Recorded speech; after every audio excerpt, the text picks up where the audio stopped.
Le monde, de nos jours, ressemble à un échiquier géant, divisé entre deux blocs de puissance massifs. D'un côté, on a l'OTAN, l'alliance militaire occidentale classique. De l'autre, les BRICS, un club de géants émergents qui veulent réécrire les règles du jeu mondial.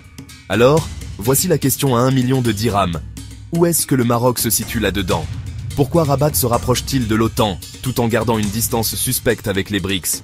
Laissez-moi vous expliquer ça, clairement et simplement. Premièrement, qu'est-ce que l'OTAN exactement? L'alliance de l'OTAN regroupe 32 pays, principalement d'Europe et d'Amérique du Nord.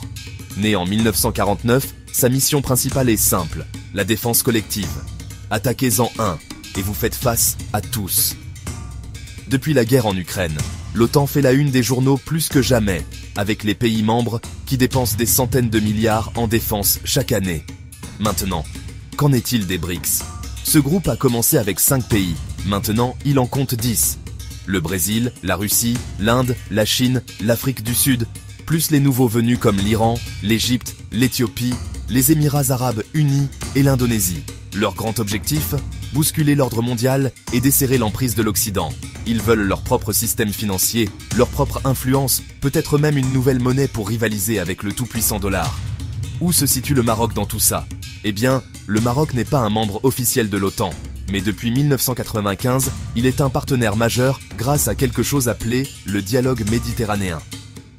Chaque année, le Maroc participe à des exercices conjoints avec l'OTAN, et surtout les États-Unis, comme African Lion, l'un des plus grands exercices militaires d'Afrique. Ça ne s'arrête pas là.